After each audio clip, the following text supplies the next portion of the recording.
दिनानिमित्त प्रतिमेचे पूजन झालेलं आहे आणि माझी अशी विनंती राहील की प्रमुख अतिथींनी एक 2-5 मिनिटात आपलं मनोगत व्यक्त करायचं आहे। तत्पूर्वी माननीय गीते साहेबांचं एक सूचना होती। आम्ही ज्यावेळेस परवानगी घेण्यासाठी गेलो, हे दिन साजरा करण्याआधी आपण ज्याही क्रांतिकारकांचा दिन साजरा करतो ते क्रांतिकारकांचे विचार हे प्रत्येक गावात, प्रत्येक घरात आणि प्रत्येक हृदयात गेले पाहिजे। ही त्यांना खरी जयंती आणि आदिवासी दिनाचं महत्व त्या ठिकाणी हे करत आहेत।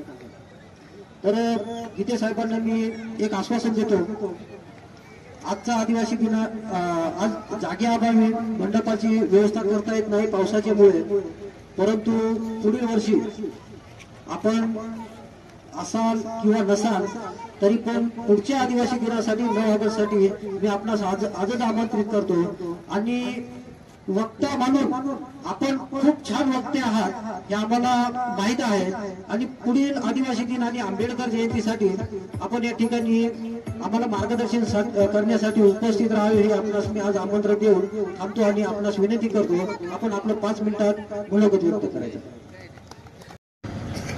आजच्या जागतिक आदिवासी दिनाच्या निमित्ताने खरं तर ज्या चौकामध्ये आपण हा कार्यक्रम आयोजित केलेला आहे त्या चौकाचं नाव मला इथे कळालं का बिरसा मुंडा चौक आहे। आणि ही नाव ऐकल्यानंतर खरं तर ऊर माझा थोडासा भरून आला। आजच्या या आदिवासी दिनाच्या उत्साहाचा सोहळा या बिरसा मुंडा चौकामध्ये होतो आहे। असा हा बिरसा मुंडा चौक आणि या बिरसा मुंडा चौकातील रहिवासी, बाहेर रहिवासी, पंचक्रोशी आणि या कार्यक्रमासाठी उपस्थित असलेले या गावचे सरपंच, उपसरपंच, सर्व सन्माननीय सर्व पक्षांचे प्रमुख कार्यकर्ते, पदाधिकारी, त्याचबरोबर परिसरातील सगळे नागरिक, छोटे बालगोपाळ, पत्रकार मित्र, सर्वांना या आदिवासी दिनाच्या बारे पोलीस स्टेशनच्या वतीने, माझ्या वतीने, आमचे आदरणीय पोलीस अधीक्षक बाळासाहेब पाटील साहेबांच्या वतीने तुम्हाला सर्वांना या आदिवासी दिनाच्या मनपूर्वक शुभेच्छा। मित्रांनो, भारतीय संस्कृतीचा जर आपण विचार केला तर भारतीय संस्कृती आगळी आणि वेगळी आहे। आणि या संस्कृती हा भारत देशाची निर्मितीपासून जर आपण विचार केला तर आपण या भारत देशाचे खरे मालक जर कोण असेल तर आपण आदिवासी बांधव आहोत। आणि या खऱ्या मालकांचा हा आदिवासी दिन ज्या कालखंडामध्ये सुरू झाला, पारतंत्र्याच्या कालखंडामध्ये हा जागतिक आदिवासी दिन सुरू झालेला आहे। आणि भारताचा जर इतिहास आपण बघितला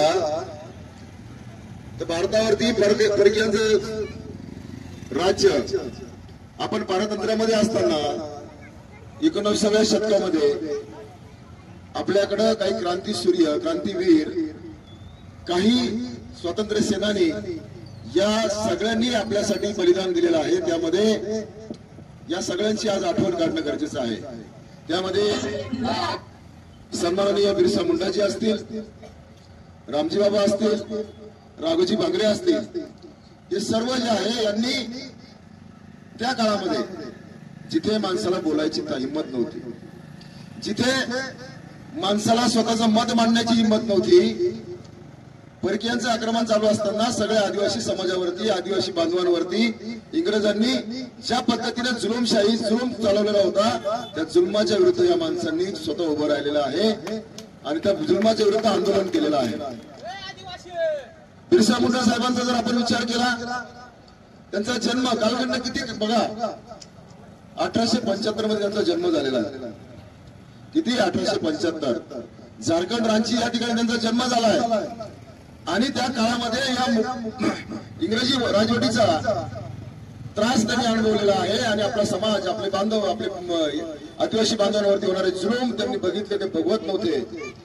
आणि फक्त 25 वर्षाचा कालखंड, वय वर्ष किती? फक्त 25 वर्ष।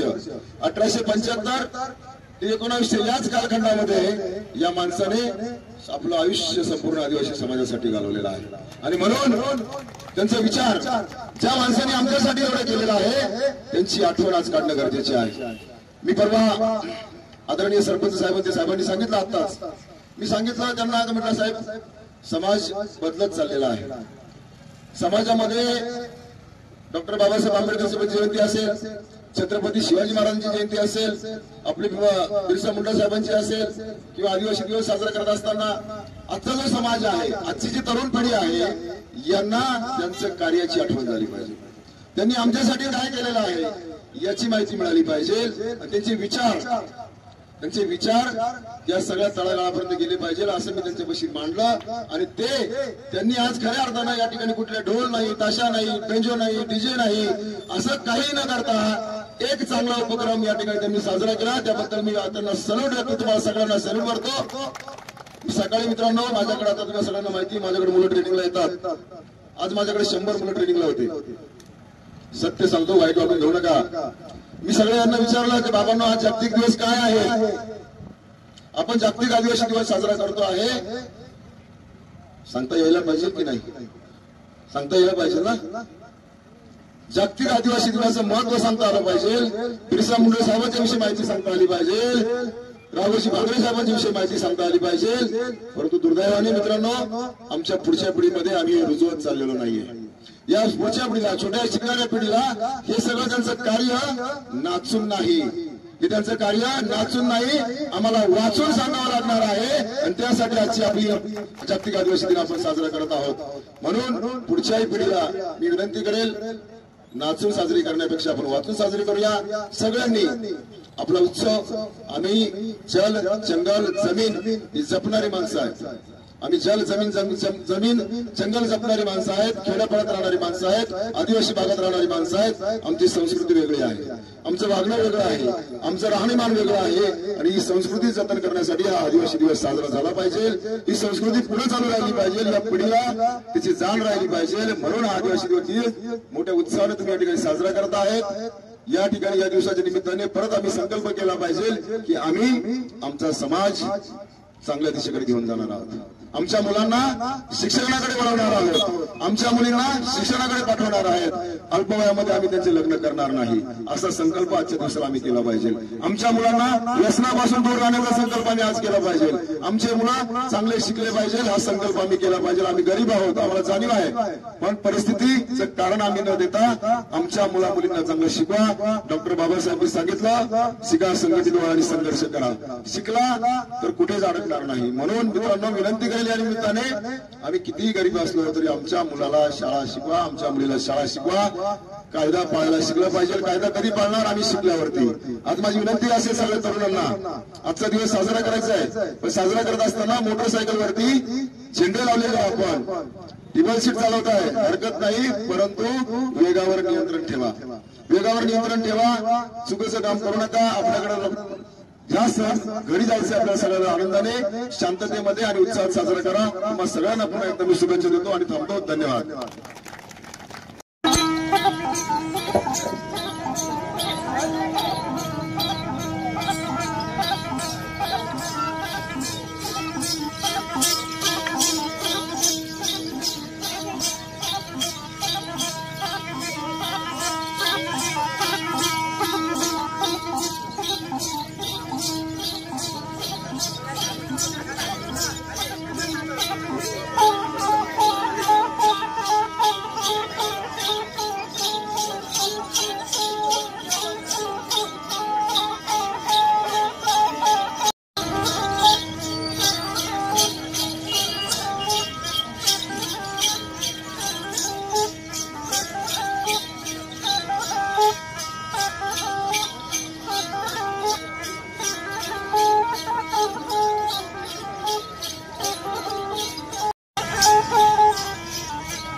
पुढील कार्यक्रम 10 बारा तयारीत राहायचा आहे. शुभवाल्यांना तयारीत राहायचं आहे. 10 बारी वाजंती तयार राहायचा आहे.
रे